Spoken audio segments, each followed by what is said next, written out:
Bueno, vamos a ver entonces presión arterial, ¿sí? Dos puntos que son importantes de recordar, o dos definiciones que son importantes de recordar, son presión de pulso y presión arterial media. La presión de pulso, entonces, adelante, por definición es la diferencia entre la presión arterial sistólica y la presión arterial diastólica. Generalmente en la persona sana, habitualmente, adulto, sano, sin ningún tipo de patología, es de 40 milímetros de mercurio. ¿Está bien?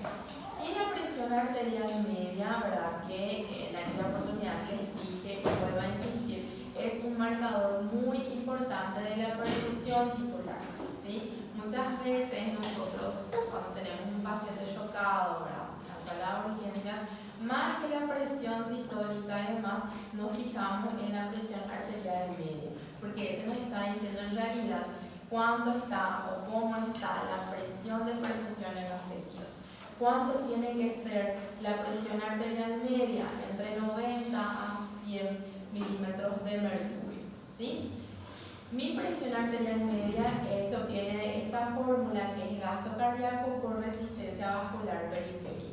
Y en realidad estos dos componentes van ajustando nuestra PAM dependiendo de la situación.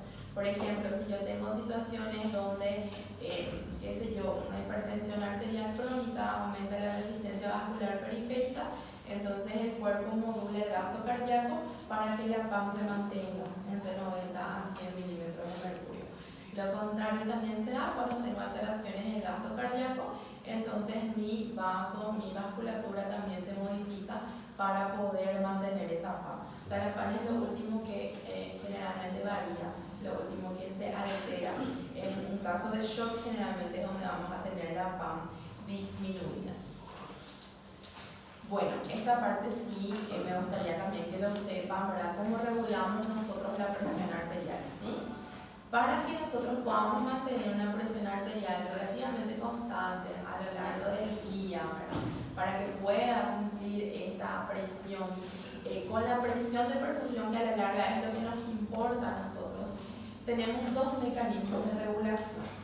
Tenemos un mecanismo de regulación aguda, que es a corto plazo, y tenemos un mecanismo de regulación a largo plazo. Los mecanismos de regulación aguda actúan rápido, segundos a minutos, por eso se llama agudo, ¿verdad? Y generalmente ellos están solucionando los problemas temporales. Por ejemplo, el dolor, ¿verdad?, un cambio de clima. Entonces ellos van ajustando la presión dependiendo de estos cambios, pequeños pero cambios que tenemos al final en el día a día. ¿Quiénes forman parte de los mecanismos de regulación a corto plazo? ¿Se acuerdan? ¿No? El sistema nervioso, ¿sí? El sistema nervioso y algunos mecanismos humorales. Ellos son los que van a regular la presión de forma aguda o a corto plazo. Vamos a ir viendo. Y la regulación a largo plazo es la que se encarga de mantener la presión de forma diaria, semanal y mensual. ¿Quién regulaba la presión a largo plazo? Sí, los riñones con todo su sistema de detección de cambios en el volumen de líquido extracelular. ¿Está bien? Entonces, regulación aguda o regulación a corto plazo cambia o regula para modificar los desequilibrios temporales. ¿Quiénes están participando aquí? Sistema nervioso y algunas sustancias como las catecolaminas, por ejemplo, ¿verdad? También la ADH participa en la regulación aguda y en cierta forma el sistema renina-angiotensina-aldosterona tiene también una participación en la regulación aguda. Y los varoreceptores son ya de largo plazo, ¿sí? Bueno, entonces la regulación a largo plazo, ¿para qué va a participar el riñón con todo un sistema que vamos a ir viendo enseguida? Sí. Bueno, entonces los mecanismos neurales, ¿verdad? Los varoreceptores son neurales a corto plazo, son a corto plazo, ¿sí? Entran dentro del grupo intrínseco. ¿Está bien? Bueno, entonces los mecanismos neurales neurales. ¿Cuáles son los mecanismos neurales que van a participar en la regulación de la presión arterial? Lo primero que debemos de recordar que nosotros tenemos una zona del bulbo raquídeo que se llama centro cardiovascular, ¿sí? Básicamente el centro cardiovascular recibe la información, manda impulsos, ¿sí? Si nosotros necesitamos por algún motivo bajar la frecuencia cardíaca, el impulso va por el sistema parasimpático a través del nervio vago, ¿verdad? Si yo necesito aumentar la frecuencia, aumentar la constricción, la vasoconstricción en arterias pequeñas o arteriolas, entonces va a través de la médula ejerciendo su actividad por el sistema nervioso simpático. Entonces él es el que recibe y va regulando de cierta forma estos cambios, ¿sí? Bueno, para que nosotros tengamos un control de nuestra presión arterial, tengo estos reflejos. El reflejo circulatorio intrínseco, ¿sí? Que van a ser justamente lo que el compañero consultó, los varoreceptores. Ahí entran varoreceptores, entran osmoreceptores que están dentro de la circulación, ¿sí? El reflejo circulatorio extrínseco, por ejemplo, va a incluir todo lo que serían las respuestas a factores externos. Por ejemplo, el dolor, el frío, todo esto entraría a centro superior del control neural, que son los que responden a los cambios del estado de ánimo, ¿sí? Las crisis de ansiedad, las emociones, todo esto estaría regulado en esta zonita. Tenemos entonces adelante los varoreceptores y los quimioreceptores, que son los reflejos neurales intrínsecos. Los varoreceptores, ¿verdad? Que serían carotídeos y aórticos, sabemos que responden a los cambios en el estiramiento vascular, ¿verdad?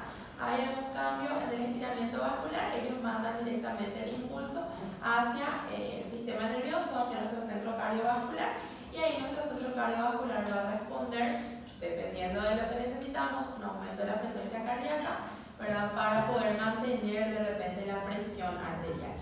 Habíamos dado el ejemplo en clase de cuando nos ponemos de pie bruscamente, ¿verdad? Cuando hacemos ese cambio brusco de posición, generalmente son los varoreceptores los que van a informar hacia nuestro centro cardiovascular para que se active el sistema nervioso simpático.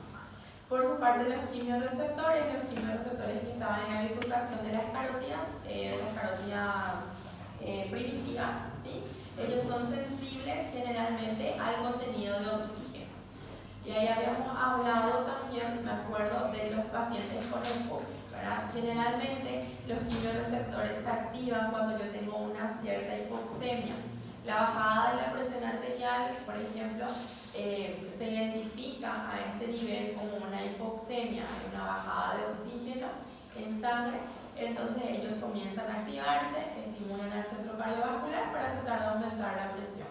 Habíamos puesto el ejemplo de los pacientes con EPOC, que son pacientes hipoxémicos crónicos, ¿verdad? Dijimos que en los pacientes con EPOC de repente la presión se mantenía persistentemente alta por esa hipoxemia crónica que era identificada por estos quimioreceptores. Entonces constantemente ellos están tratando de aumentar la presión en esos pacientes. Por eso siempre son pacientes con hipertensión así difícil de controlar, ¿está bien? Y los mecanismos humorales que participan en la regulación aguda son estos tres. El sistema renina-angiotensina-aldosterona, recuerden que este sistema participa tanto en la regulación a corto plazo como en la regulación a largo plazo también, ¿sí? La vasopresina o ADH y las catecolaminas. Nosotros habíamos visto que nuestro sistema renina-angiotensina-aldosterona comenzaba su activación por una bajada de la presión arterial, ¿sí? Por un aumento de la actividad del sistema nervioso simpático, por ejemplo. Entonces ahí ellos comienzan a actuar también. De repente, si yo tengo una disminución del volumen de líquido extracelular, también se activa, ¿verdad? También se activa el sistema renina-angiotensina-aldosterona. La vasopresina o ADH, que generalmente se libera cuando hay una disminución del volumen sanguíneo. Se interpreta como una disminución del volumen sanguíneo, bajada de pH, entonces ellas también comienzan a liberarse. De cierta forma, la ADH también tiene un efecto vasoconstrictor, ¿sí? También tiene un efecto vasoconstrictor. Y las catecolaminas que sabemos, ¿verdad? Adrenalina, noradrenalina, que van a ser producidas tanto por la médula de la glándula suprarrenal como directamente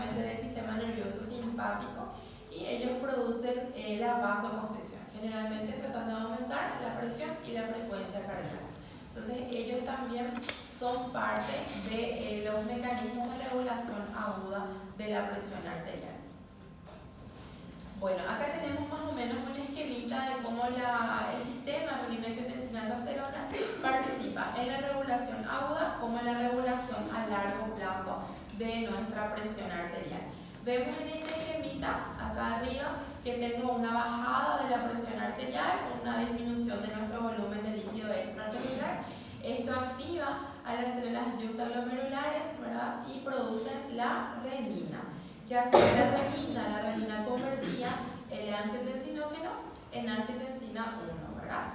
¿Qué después pasaba con mi angiotensina 1? A nivel de los pulmones era convertida en angiotensina 2 por esta enzima convertidora de angiotensina, ¿verdad? Entonces ya tengo una angiotensina 2. La angiotensina 2, por su parte, ¿verdad?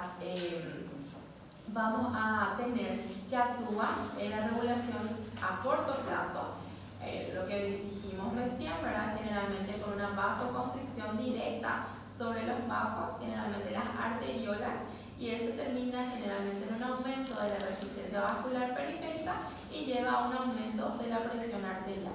Eso sería, este caminito sería la regulación aguda o la regulación a corto plazo. El otro caminito es que la angiotensina 2 actúe a nivel de la corteza de la glándula suprarrenal.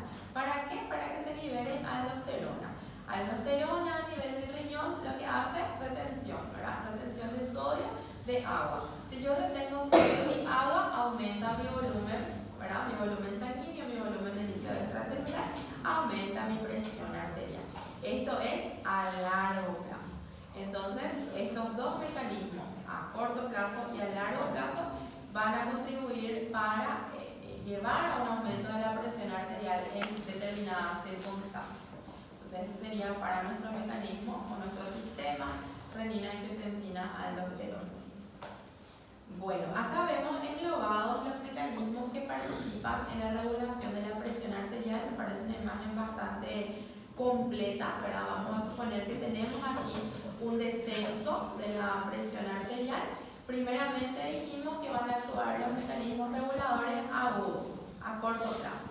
Entonces baja la presión arterial, este descenso de la presión arterial es detectado por los vasoreceptores, los quimiorreceptores, ¿verdad?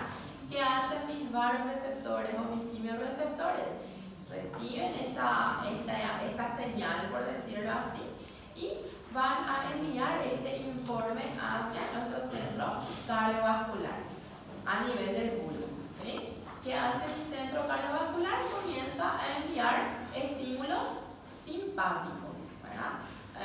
Aumenta su actividad simpática con la finalidad de, en primer momento, o de forma directa, aumentar la fuerza de contracción de nuestro corazón, aumentar la frecuencia cardíaca, y también puede aumentar el tono muscular de nuestra arteria, ¿verdad?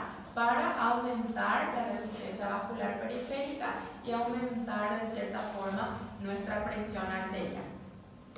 A nivel del corazón, ese aumento de la frecuencia cardíaca que tenemos estimulado por nuestro sistema simpático aumenta también nuestro volumen sistólico, lleva a un aumento del gasto cardíaco. Eso también contribuye a un aumento de la presión arterial, ¿verdad? ¿Qué pasa ahora? Tengo yo este aumento de la actividad simpática. ¿Qué nosotros dijimos? El aumento de la actividad simpática, la disminución de la presión arterial, ¿estimula a quién? Estimula a la activación de nuestro sistema renina, angiotensina, aldosterona. La finalidad de todos esos pasos va a ser la producción de la angiotensina 2. ¿Qué hacía la angiotensina 2? Y tenía dos mecanismos, ¿verdad? Tenía un mecanismo de regulación aguda donde aumenta la resistencia vascular periférica por vasoconstricción directa. Este es el mecanismo agudo. El mecanismo a largo plazo era actuar sobre la glándula suprarrenal para que produzca aldosterona. ¿Qué hacía nuestra aldosterona? Retención de sodio y agua. Al retener sodio y agua aumenta el volumen sanguíneo, ¿sí? Aumenta el retorno venoso y ahí entran todos los otros mecanismos que vimos en el retorno venoso hace rato, ¿verdad? Al aumentar mi retorno venoso, voy a tener una mayor cantidad de sangre para mandar hacia afuera. Entonces aumenta mi volumen sistólico, aumenta mi frecuencia cardíaca, aumenta mi gasto cardíaco, aumenta mi presión arterial. ¿Sí? Estos serían los mecanismos, todos juntos ya, de la regulación de presión arterial a corto plazo y los de a largo plazo también. Bueno, y otra vez lo que estábamos diciendo, la regulación a largo plazo depende netamente de los riñones y de su papel en el control del volumen de líquido extracelular.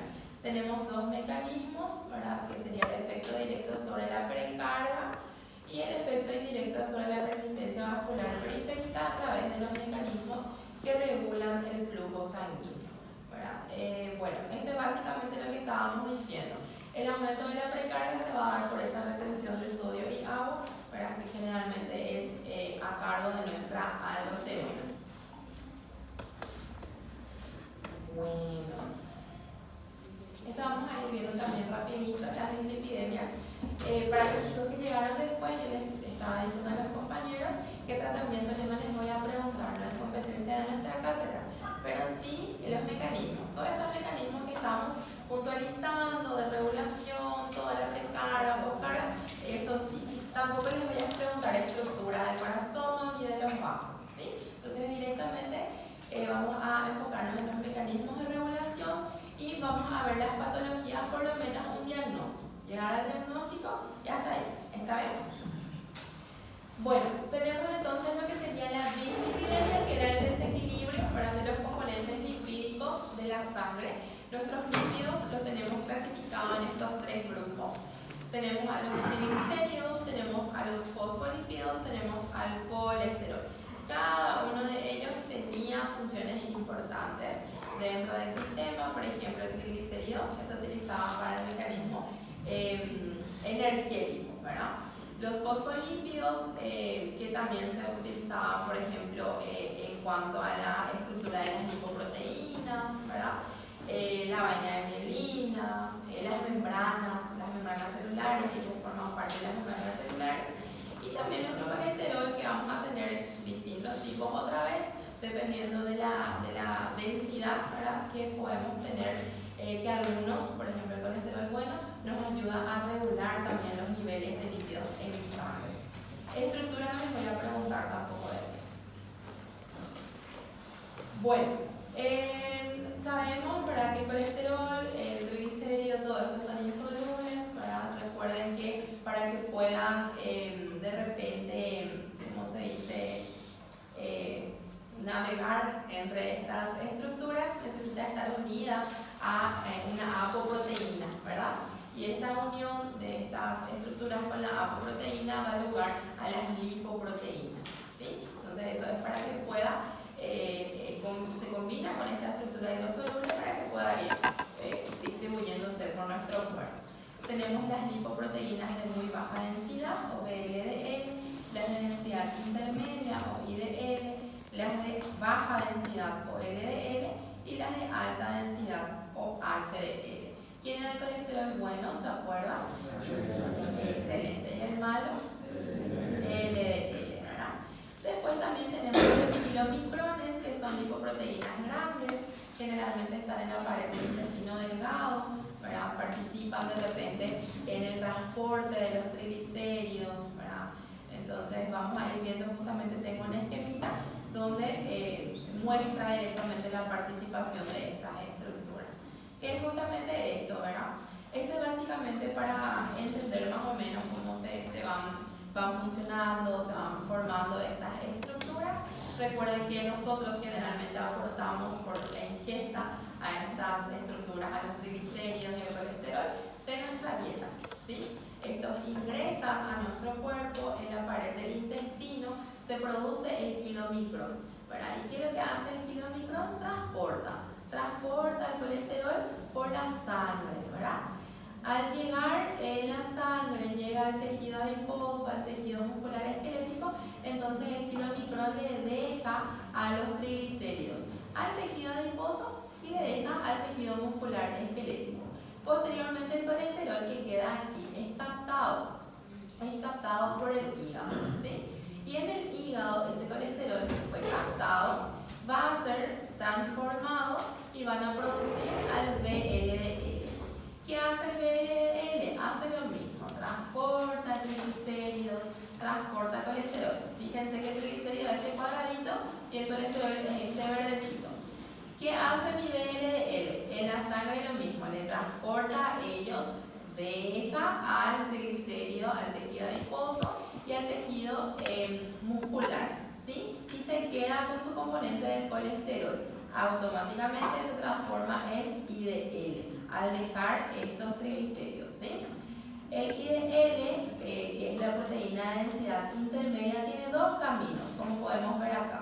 Un camino, ¿verdad?, es directamente captarse, es ser captado, ¿verdad?, por el hígado y transformarlo en LDL, ¿verdad? Generalmente este es el camino más frecuente, por decirlo así, captado por el hígado, se transforma en LDL. ¿Y qué hace el LDL? Tiene otra vez dos caminos para ser eliminados del cuerpo. Uno, captado por receptores de LDL a nivel del hígado, ¿sí? Y el otro camino, ser eliminado por las células fagocíticas, ¿verdad?, los monocitos y los macrófagos. La mayor parte del LDL es retirado de la circulación por la vía hepática, 70%. Y un 30% utiliza esta vía de eliminación, que es la de los monocitos y macrófagos. Generalmente el LDL, que se une al receptor que se encuentra en la superficie del hígado, se hace ahí una endocitosis, entra nuestro LDL adentro, ahí se unen los lisosomas por el mecanismo que ya habíamos repasado en algún momento de la fagocitosis y termina eliminándose nuestro LDL.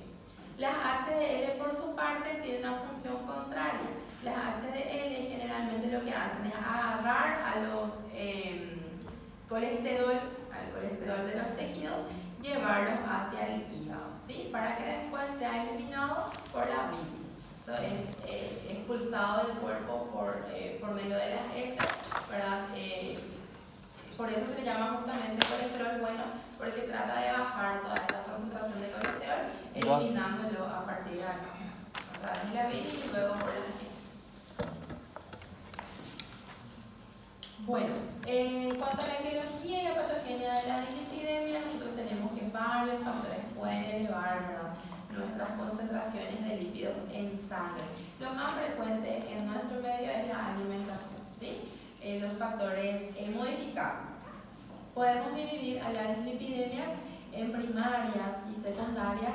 La primaria generalmente es debido a un aumento de la concentración de colesterol y esto es independiente a los problemas de salud, ¿sí? Y la secundaria sí tiene algo asociado generalmente en nuestro medio. La asociación más importante son los factores o los estilos de vida, ¿sí? La forma de alimentación, la obesidad, los distintos cambios metabólicos que vamos a ir teniendo. Esto es lo más frecuente de encontrar en nuestro medio, ¿sí? La forma primaria que se suele ver, ¿verdad?, generalmente es por receptores defectuosos que no pueden eliminar, por ejemplo, el colesterol malo por esa vía que vimos, no hay receptor de LDL, el LDL no se elimina, entonces da lugar a la dislipidemia. Eso sería la forma primaria, ¿está bien? Y la representativa es la hipercolesterolemia familiar. Bueno, nosotros habíamos visto, ¿verdad?, también que la hipercolesterolemia familiar, ¿verdad?, que generalmente era, vuelvo a repetir, por una falla o un defecto en los receptores de LDL en el hígado. Por lo tanto, estos LDL no se podían eliminar y comenzaban a acumularse de una forma patológica. Generalmente, ¿verdad?, la hipercolesterolemia familiar se manifestaba por la presencia de los champions, ¿verdad?, que eran estas lesiones que son como pequeñas tumoraciones, ¿verdad?, que están formadas por los depósitos de colesterol.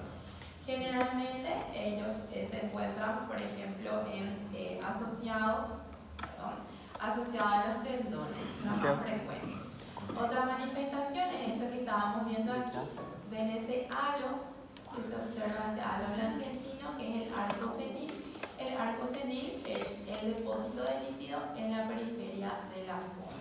Entonces, estas son algunas de las manifestaciones que podemos tener en los cuadros de, sobre todo la hipercolesterolemia familiar. Las adquiridas de repente no tanto, algunas sí podemos tener, pero en las formas primarias es más frecuente de observar.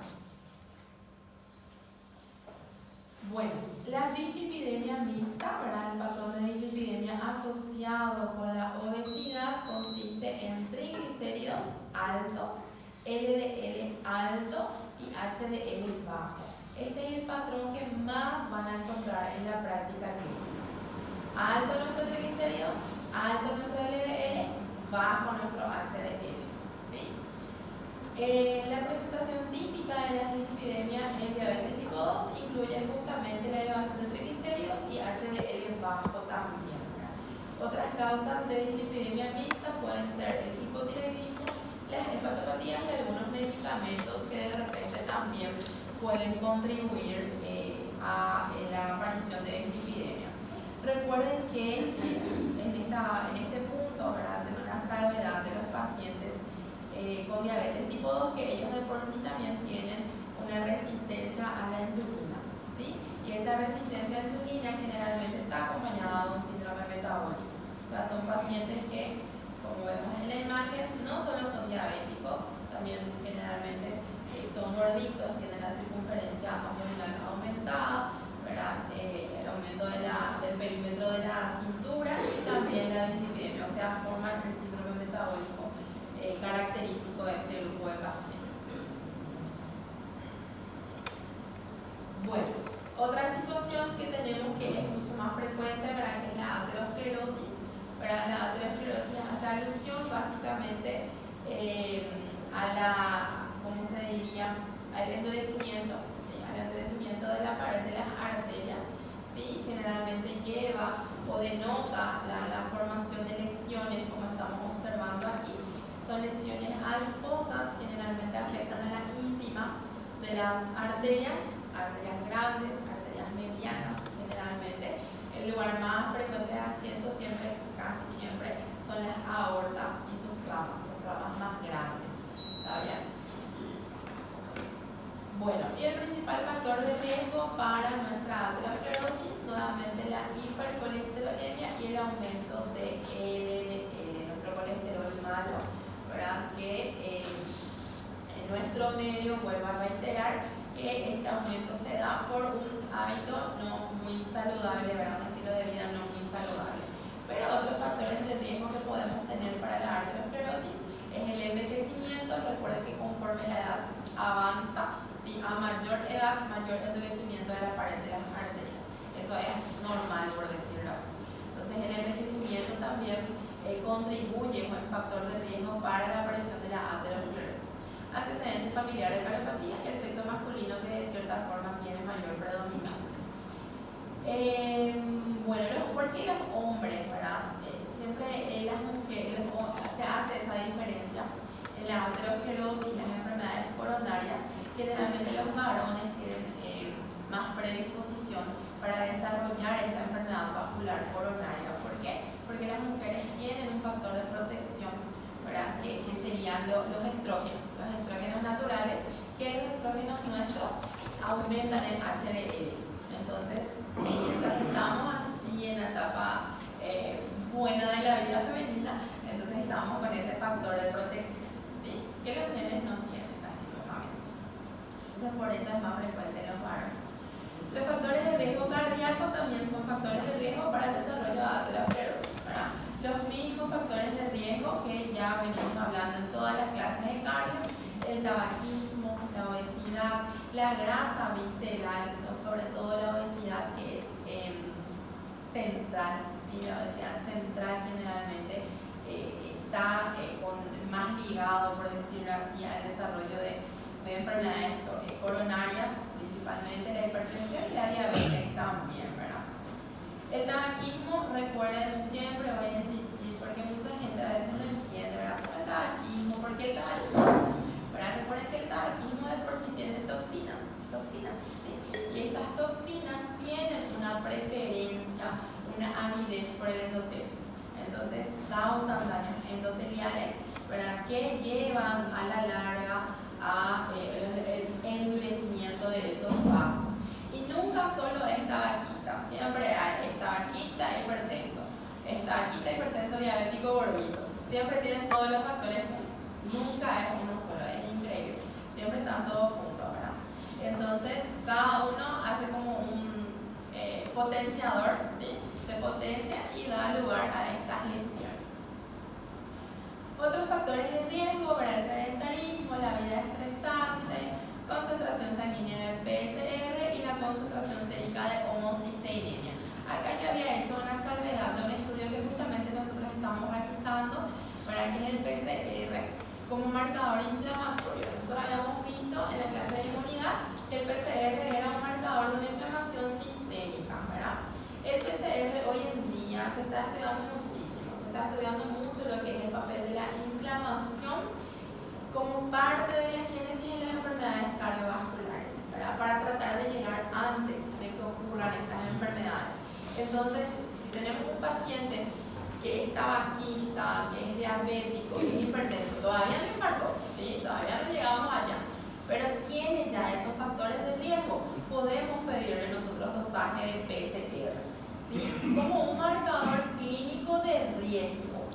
Si yo tengo un PCR elevado en un paciente inflamado, ¿sí?, que probablemente si continúa así va a llegar a un infarto, a una coronariopatía.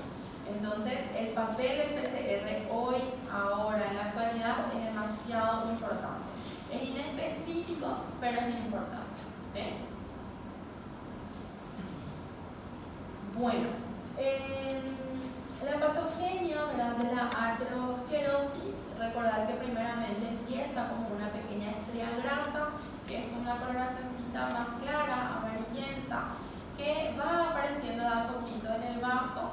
Posteriormente forma la placa ateromatosa fibrosa, que ya adopta de repente un color gris, grisito, gris blanco perlado más o menos. Acá ya tenemos los macrófagos, para que van oxidando a las lipoproteínas, ¿verdad? Y con el tiempo vamos a tener un músculo liso, formando parte también de esta placa. Y finalmente la lesión complicada, que es cuando ya la placa se ulcera, sangra, tiene alguna otra lesión, ¿verdad? Recordar que la principal complicación de la aterosclerosis va a ser la trombosis, ¿sí? La principal complicación de la aterosclerosis entonces es la trombosis. ¿Y por qué la trombosis? Porque tengo un vaso dañado, tengo un vaso duro, la sangre no circula bien a ese nivel, generalmente hay una éstasis de sangre, la sangre se tranca, por decir así, en esa zona y se forman los coágulos, ¿está bien? Después esos coágulos van viajando por cualquier lado hasta que encuentran una arteria, un vasito pequeñito y se trancan ahí, ¿sí? Y causa la isquemia de la zona donde se produce el estancamiento de los tromos. Entonces, la complicación más temida, por decirlo así, sería esa, la trombosis. Bueno, esta parte voy a dejar para que lean ustedes saben súper bien por anatopato, ¿verdad? Todo lo que sería la génesis de la aterosclerosis, las células que participan, las células escamosas, todo eso. Esta parte van a leer ustedes solitos. Bueno, manifestaciones clínicas, recuerden que la aterosclerosis es de formación gradual, ¿sí? Lleva muchísimo tiempo desde la formación de la primera estría hasta las manifestaciones clínicas. Años, 10, 20 años incluso puede llevar, ¿verdad? Entonces las manifestaciones que vamos a tener van a depender del vaso implicado, del tamaño del vaso y la magnitud de la obstrucción, ¿sí? El estrechamiento del vaso, la disminución del calibre del vaso suele dar isquemia, ¿verdad? ¿Por qué? Porque llega menor sangre a una zona específica, entonces hay una isquemia resultante. La obstrucción súbita del vaso por hemorragia o rotura de placa también se puede dar. Trombosis y formación de émbolos, lo que estábamos diciendo, por la éstasis sanguínea, ¿sí? Entonces se forman los coagulitos a ese nivel porque la sangre como que se queda trancada, y después esos causar una lesión mayor. La formación de aneurismas porque la pared está debilitada en esa zona. Entonces tengo una pared débil, tengo un aumento de la presión dentro de ese vaso por esta circulación, entonces puede facilitar de repente a la aparición de aneurismas, ¿sí? Es más frecuente que las arterias grandes causan aneurismas y las arterias pequeñas causan isquemia. O sea, para tener en cuenta nomás con relación al calibre del vaso. Bueno. Las vasculitis, vamos a verlas rapidito. La vasculitis de repente no es algo que vamos a ver mucho en la práctica algunas que otras veces. Generalmente acá tengo una lesión inflamatoria, puedo tener necrosis en la pared de los vasos. Afecta generalmente a las células endoteliales y a la célula muscular lisa de la pared vascular. Puede afectar a cualquier órgano, cualquier vaso, ¿sí? Generalmente es inmunitario, lo que solemos ver en nuestro medio, pero también puede verse a un agente infeccioso o secundario a otros estados patológicos. La vasculitis generalmente puede dar fiebre, puede dar mialgia, puede dar artralgia y se suele asociar en la mayoría de los casos con los anticuerpos citoplasmáticos antineutrófilos, ¿sí? O ANCA. Estas ANCA generalmente están dirigidas contra las proteínas del citoplasma de los neutrófilos y causan daño endotelial. Entonces en las vasculitis generalmente ANCA está involucrada, ¿sí? Sobre todo cuando son de origen inmunitario, inmunológico. Dependiendo del vaso que afecta, ¿verdad? Tenemos vasculitis de pequeños vasos, vasculitis de vasos medianos, vasculitis de vasos grandes, ¿sí? Las vasculitis de vasos pequeños, como su nombre dice, afecta a vasos ya de menor tamaño, arteriolas, vénulas, capilares, están relacionados con el ANCA, ¿sí?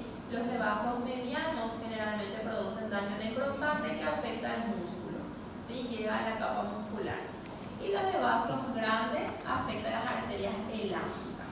Y nosotros habíamos hablado en aquella oportunidad que la vasculitis de vaso grande más frecuente era la arteritis de la temporal. ¿Se acuerdan? Que vimos la arteritis de la temporal. Entonces ella sería la principal representante de este grupo. Vimos que lo más frecuente, la vasculitis más frecuente de ver en el medio es esta, ¿verdad? Que es la arteritis de la temporal o arteritis de células gigantes. Está caracterizado por una inflamación localizada, ¿verdad? En la zona de la temporal. Es frecuente en adultos mayores, más frecuente en mujeres, ¿verdad? Puede generalmente la evolución afectar a toda la pared arterial, incluso puede llegar a necrosar la pared, ¿sí? En un primer momento el paciente suele referir cefalea y la cefalea es bien en esa zona, bien sobre el trayecto de la arteria, y siempre les va a decir que es un dolor que parece puntada. Algunos incluso les dice que sienten el latido en esa zona, ¿verdad? Entonces piensen de repente en eso. Si examinan la zona suele estar acompañado con eritema. Recuerden que es un proceso inflamatorio, ¿está bien? Entonces puede haber eritema, puede haber un aumento de calor, de la temperatura local. Algunos casos, ¿cómo se dice? Más no más graves, sino de mayor evolución. Incluso el paciente viene con dolor facial ya, ¿verdad? Dolor facial, pueden referir visión borrosa de repente, ¿verdad? Todo esto asociado a esta arteritis. Las vasculopatías periféricas, que también estas sí son mucho más frecuentes de repente que las vasculitis, ¿verdad? Afecciones que afectan, valga la redundancia, a la circulación de las extremidades, ¿sí? Generalmente en este grupo de la vasculopatía periférica vamos a tener, por ejemplo, la obstrucción arterial aguda, podemos tener a la enfermedad oclusiva aterosclerótica, que son los más frecuentes. Estas lesiones causan isquemia, la isquemia causa dolor y disfunción del órgano, en este caso miembro inferior, ¿sí? Y puede llevar a un infarto y necrosis del tejido y puede llevar a una pérdida del miembro de ese paciente. La oclusión arterial aguda de las extremidades, esto es un cuadro que se ve bastante frecuente en el servicio de urgencias, generalmente es causado por trombos, émbolos, traumatismos, ¿verdad? Que se pueden observar en algunos grupos de pacientes en un cuadro agudo, ¿sí? Como su nombre dice, o sea, de instalación brusca, repentina. Generalmente viene el émbolo, ¿verdad? O un trombo, se tranca en un vaso, ¿verdad? Y causa una isquemia abrupta. Y esta isquemia causa un dolor agudo, intenso, que lleva al paciente a consultar inmediatamente, ¿verdad? Por ese dolor. Muy frecuente de ver es en los pacientes con fibrilación auricular no tratada. ¿Sí? Recuerden que la fibrilación auricular manda trombos por todos lados. Entonces, se puede ver y de hecho se ve de forma más frecuente en este grupo de pacientes. ¿Cuál es la característica de la oclusión aguda de las extremidades? Es lo que habíamos dicho en aquella oportunidad, la 7P. ¿Sí? La 7P es el cuadro clínico de la oclusión arterial aguda. La punzada, ¿verdad? Punzada hace alusión al inicio agudo, ¿verdad? De repente estaba bien, de repente empezó un dolor intenso. Palidez de la zona, ¿verdad? Generalmente porque no está llegando una perfusión adecuada, entonces la zona se queda pálida. La polaridad hace alusión a que ese miembro está frío, ¿sí? Porque por la misma razón no está llegando la sangre a ese nivel, entonces es frío, polaridad. Pulso ausente, dependiendo de la zona del dolor, generalmente como dijimos en extremidad inferior, buscamos pulso, popliteo, tibial, pedio, no están, ¿sí? Ausente el pulso. Pain, ¿verdad? Que sería el dolor, recuerden que es un dolor agudo, intenso, ¿verdad? No pasa, no cambia o no mejora con ninguna posición, no mejora de repente con analgésicos comunes, es un dolor bastante intenso. La parestesia también forma parte del cuadro clínico. Generalmente las parestesias comienzan en estadios iniciales, que es la sensación de hormigueo, ¿sí? Sienten como hormiguitas caminando por ese miembro. Y la parálisis, ¿verdad? Que hace alusión a la afectación de la funcionalidad del miembro. No pueden caminar porque le duele mucho a ese miembro. Entonces hace alusión a la afectación de la funcionalidad. ¿Está bien? Entonces la 7P para nuestro... ¿Qué sería pulsada? Pulsada hace alusión al inicio agudo, de repente. ¿Sí? Sí, de repente, solamente eso. Entonces 7P para la oclusión arterial aguda. Bueno, acá podemos ver algunas fotitos. Recuerden que el diagnóstico generalmente es clínico, haciendo alusión, buscando los componentes de esta 7P. Miramos si hay cambio en la coloración. A veces vienen pálidos, algunas veces vienen ya azulados, barra necrótico en los pacientes que tardan un poquito más a consultar. No es muy frecuente de que tarden en consultar porque es muy intenso el dolor. Entonces la mayor parte de las veces vemos pálidos, no vemos así azul o negro, ¿verdad? Después vamos a tocar temperatura, buscamos el pulso, ¿sí? Vamos a ir incluso, no hay tantas dudas, ¿verdad? Pero a veces para objetivar nosotros le pedimos un ecodoppler, ¿no? Para objetivar el nivel de la oclusión y se pueda mostrar al vascular, ¿verdad? Para que pueda ir tratando, porque esto es de resolución quirúrgica, es sacar el trombo, ¿sí? Generalmente eso no se hace en nuestros hospitales públicos, entonces tenemos que ir encaminando a este paciente, ¿verdad? Para poder ser tratado. Generalmente quirúrgico hay una alternativa, ¿verdad? Del tratamiento médico con los trombolíticos, pero no hay una buena respuesta, por decirlo así. Entonces quirúrgico suele ser el tratamiento. Para prevenir la extensión se puede agregar algunos anticoagulantes para evitar que esa lesión siga progresando hasta que le podamos llevar al paciente con el médico que le va a solucionar su problema. La otra situación es la enfermedad oclusiva aterosclerótica, ¿verdad? La aterosclerosis es la causa principal de esta arteriopatía periférica. Los vasos frecuentemente afectados son la arteria femoral, arteria poplita, la tibial, la peronea común y la PV, o sea, todo miembro inferior otra vez, ¿verdad? Sus factores de riesgo son similares a la aterosclerosis: tabaquismo, hipertensión, diabetes, obesidad, todo eso que tenía que ver con nuestra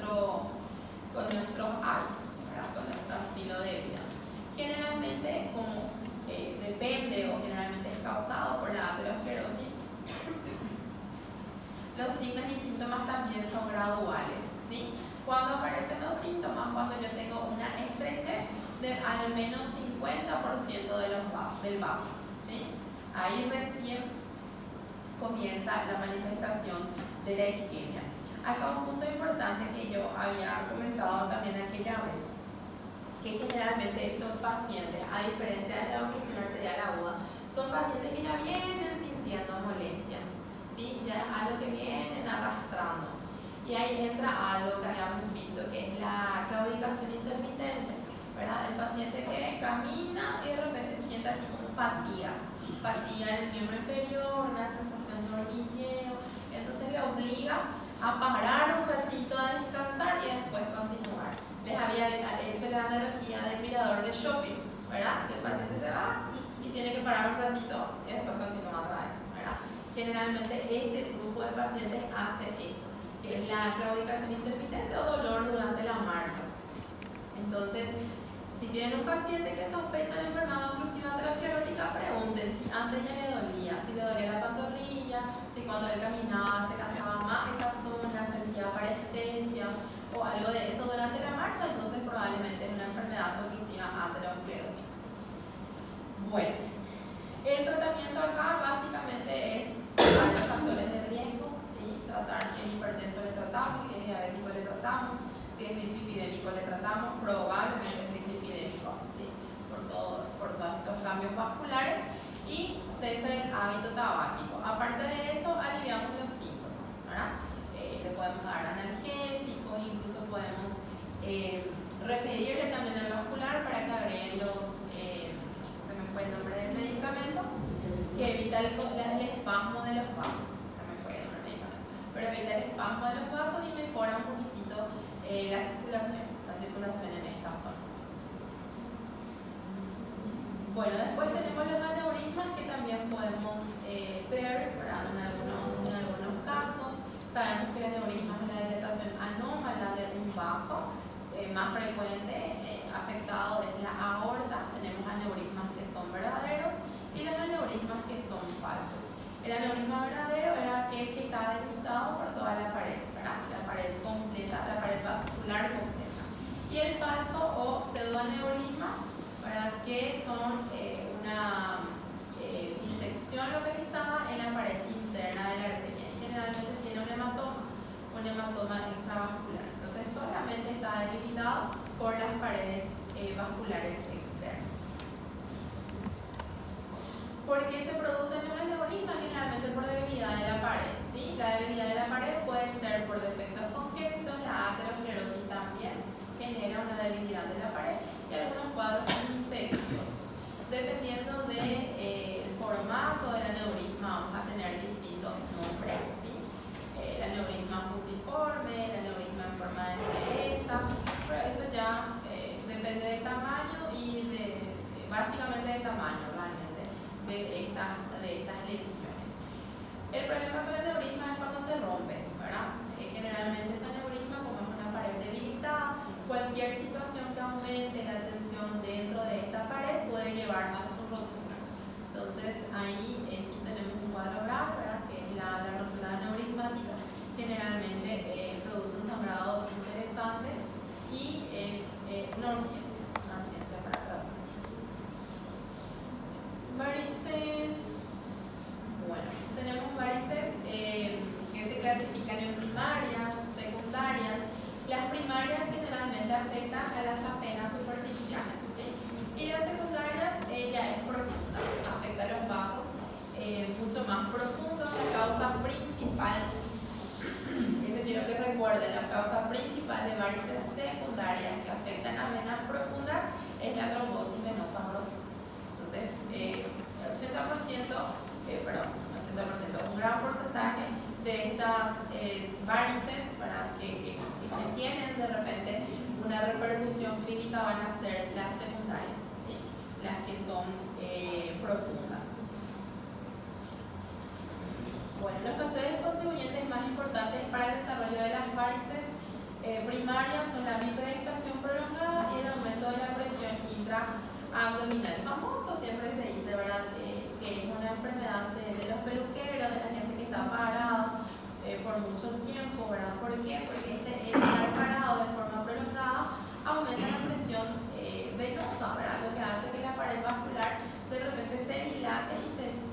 causando esa dilatación visible para que es de las varices, ¿verdad? ¿Por qué? Porque cuando nosotros estamos de pie, todo el peso de nuestro cuerpo prácticamente se transmite a los vasos de los miembros inferiores, ¿verdad? Y eso hace que las venas de las piernas, por efecto de gravedad, de repente comiencen ese proceso de dilatación, ¿está bien? Entonces, básicamente, así hablando mal y pronto, esa sería la génesis. La génesis y el por qué las personas que trabajan de pie generalmente son las que desarrollan esta lesión. La trombosis venosa, también llamada tromboflebitis, que describe la presencia de un trombo en una vena y la respuesta inflamatoria en la pared vascular secundaria a este trombo.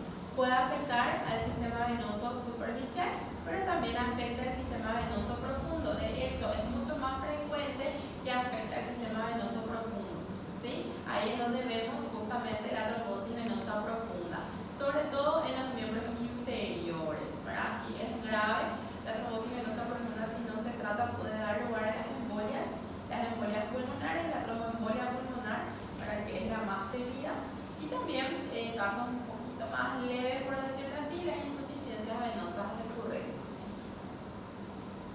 Teníamos esta triada, ¿verdad? Que es para la patogenia de nuestra trombosis venosa, se llama triada de Virchow. ¿Qué es lo que yo tengo en la triada de Virchow? Tengo una éstasis sanguínea, ¿sí? La éstasis sanguínea se presenta con la inmovilidad ya sea de la persona en sí o de la inmovilidad del miembro que probablemente vaya a ser el miembro afecto, ¿verdad?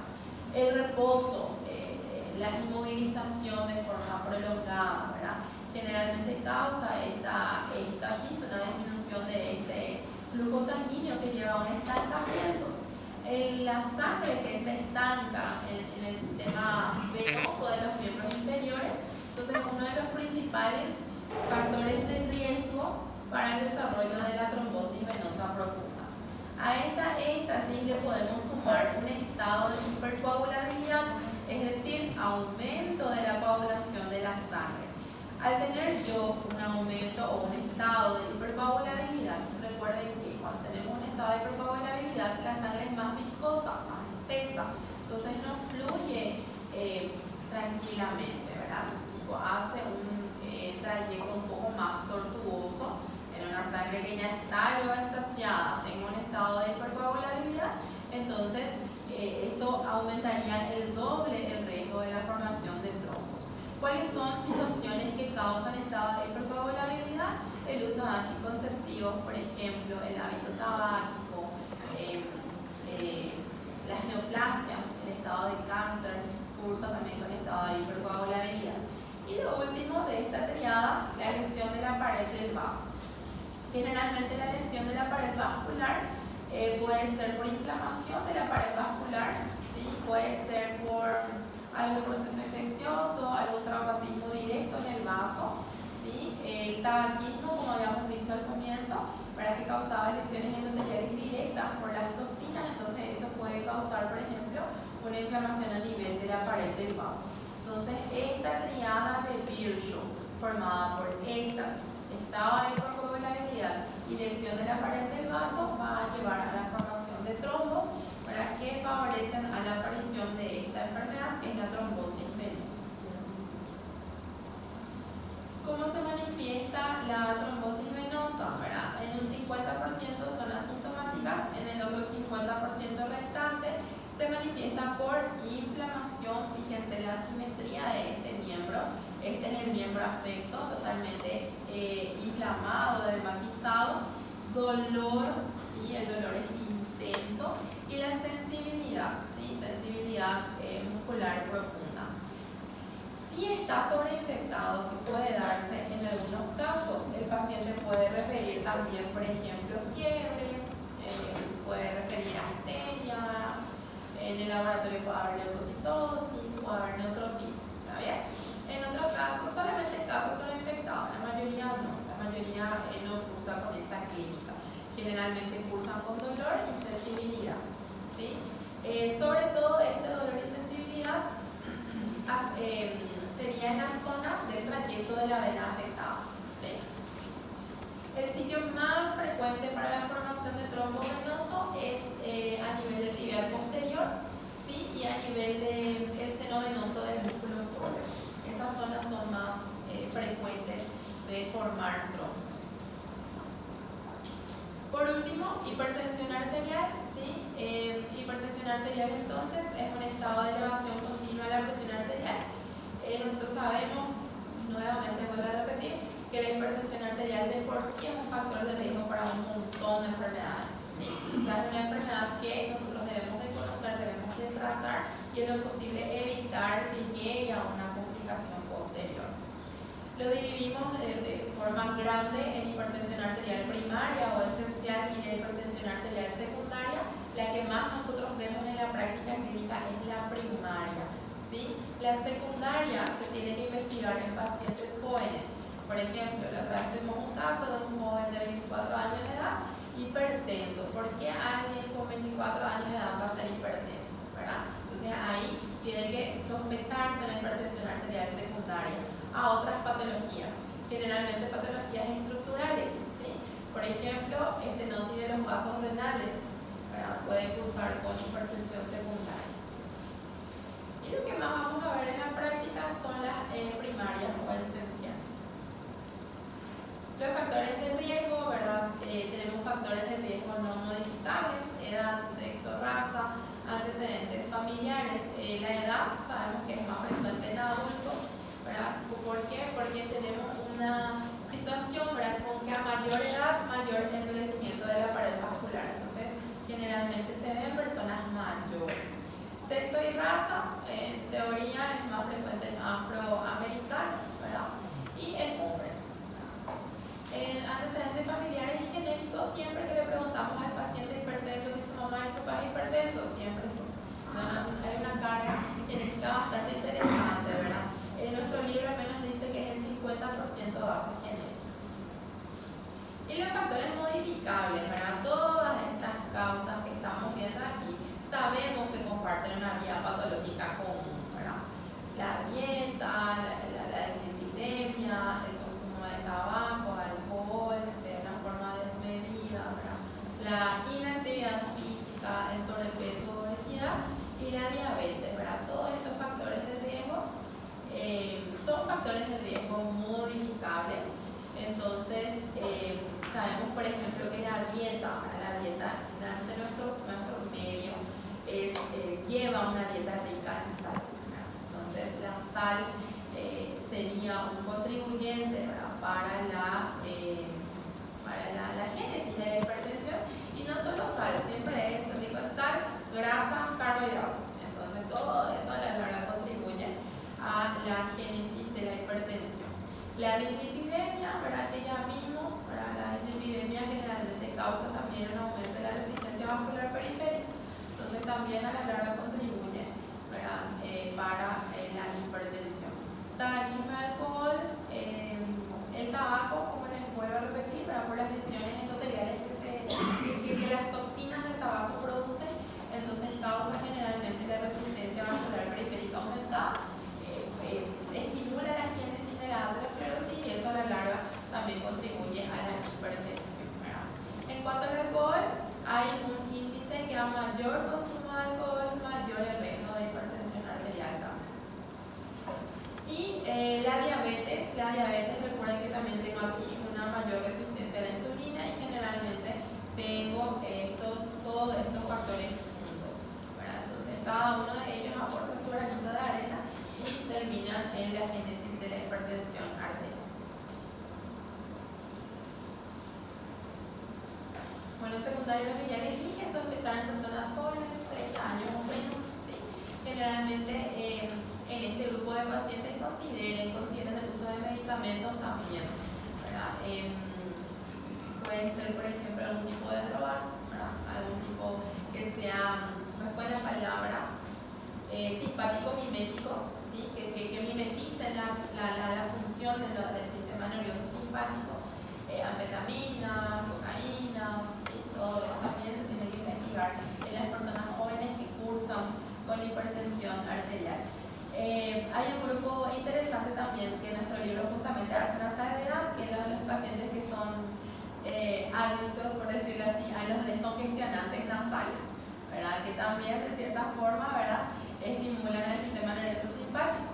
Entonces también puede contribuir, ¿verdad? Pero estamos hablando así de regalito todo el tiempo con sus descongestivantes, ¿verdad? Se participa. Hay gente que es así. Entonces, para tenerlo más en cuenta.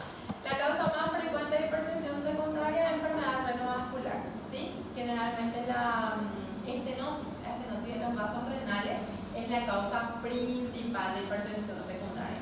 Después se puede investigar feocromocitoma, hay alguna alteración tiroidea, también se puede ir investigando. Recuerden que es asintomático la hipertensión. Cuando da síntomas es cuando ya tengo una afectación del órgano diana, ¿saben? O sea, ya estamos llegando tarde cuando la hipertensión da síntomas. No les voy a preguntar la clasificación, ¿sí? Pero sí quiero que identifiquen cuando estoy ante una emergencia hipertensiva y cuando estoy ante una PA marcadamente elevada asintomática. Eso sí quiero que diferencien, porque es algo que sí van a ir utilizando cuando vayan al hospital. Si yo tengo un paciente que viene con una presión arterial mayor, ¿dónde está mi cuenta?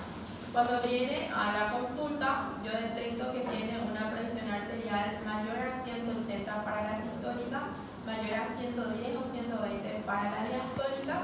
Esto se llama presión arterial marcadamente elevada. Antes, en mi época, se le llamaba crisis hipertensiva, ¿sí? Ya no se usa ahora el término crisis hipertensiva.